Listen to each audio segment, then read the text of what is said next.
مارينا، انتوا طبعا بتتكلموا عن التحرش والتمييز وجرائم الشرف وكده. هل عشتوا التجربه دي او يعني اكيد التحرش طبعا يعني للاسف هو ظاهره منتشره جدا في مصر، لكن الامور الاخرى اكيد تعايشتم معها من خلال ربما التلفزيون والافلام القديمه وكده. لكن هل زرتم مثلا مناطق في الصعيد او في الارياف اللي بيحصل فيها حاجات زي كده؟ هل اتكلمتم مع ضحايا لهذه الامور يعني؟ هو في الواقع يعني احنا ما لأننا تعرضنا. بيقال ان المطرب او الانسان لازم يعيش الموضوع عشان يقدر يأديه باحساس يعني. آه، على موضوع التحرش فاكيد انا شخصيا تعرضت للتحرش اكتر من مره.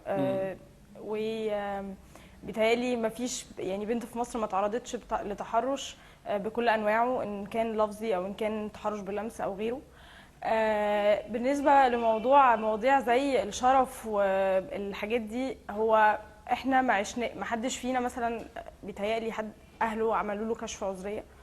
بس احنا نعرف حكايات ناس ممكن تكون عايشة معانا واصدقاء لينا وبيحكوا لنا حكاياتهم، حصل في بنات اعرفهم شخصيا اهلهم عملوا لهم كشف عذرية علشان يتأكدوا ان هم لسه يعني بكارة يعني. و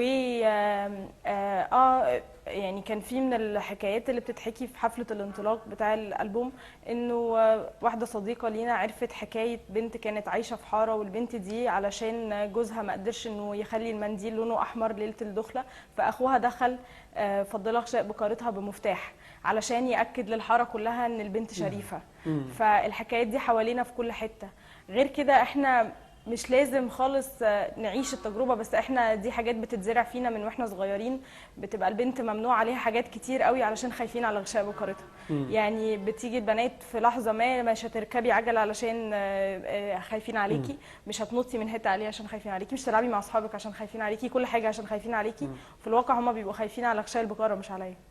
طب انت شخصيا هل تجاوزتي في علاقتك باخواتك وفي البيت عندك مرحلة السيطرة والهيمنة الذكورية دي، ولا انت بتغني هنا وبترجعي البيت بتبقي شخصية تانية بصراحة يعني؟ لا، هو احنا يعني انا في البيت بتبقى فيه خناقات و صراع صراع صراع ارادات حرب. حرب. انتوا عندكم اغنيه اللي حرب كبيره. هي دي الاغنيه دي كنت كاتباها انا في الواقع. انت اللي كتبتيها؟ وهي كانت بتعبر اول كوبليه فيها هو فعلا بيعبر عن اللي انا بعيشه حقيقي في البيت. يعني انت كتبتها في البيت من وفي وحي الشارع تجربه البيت وبين اصحابي وفي كل حته. انا في كل حته فعلا في مساحات انا بتخانق عليها وببقى بحسبها قبلها زي بالظبط اللي داخل المعركه. انا هقدر اكسب ايه من الخناقه دي، وهخسر ايه من الخناقه دي، وهفضل مستمره لحد قد ايه، وايه قوتي اللي هقدر اكمل بيها الخناقه. وهي دي حياتنا فعلا. يعني بتتعاملي بمنطق القائد العسكري. بس انا بقود نفسي. بس ما بقودش كتيبه. بس يعني اللي بيحصل فعلا احنا بنعيش خناقه وحرب، بنكسب مساحات وكتير قوي بنخسر مساحات، بس من خلال المساحات اللي كنا خدناها بنقدر ان احنا نروح لحتت ابعد.